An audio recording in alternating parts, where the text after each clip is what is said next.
Hindi, yung Kasi, tip. hindi kita asawa para pakailan mo ang buhay ko. Nanay ka na na.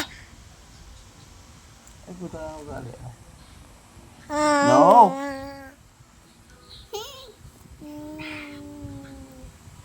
Piling naman ito, buntis na buntis talaga.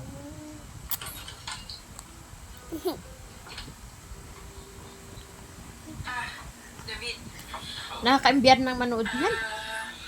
Pangit yung pagkano niya. nakausap mo na ba si Camille tungkol dun sa pagkampi niya kay Tanggol? Usap ko na yun. Mabuti naman. Wala na ginawa ni Tanggol. Sinira na nga niya pamilya niyo. Sinira pa niya bahay natin.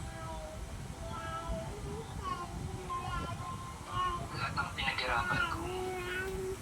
Basta ba siyang sinira? Wala eh.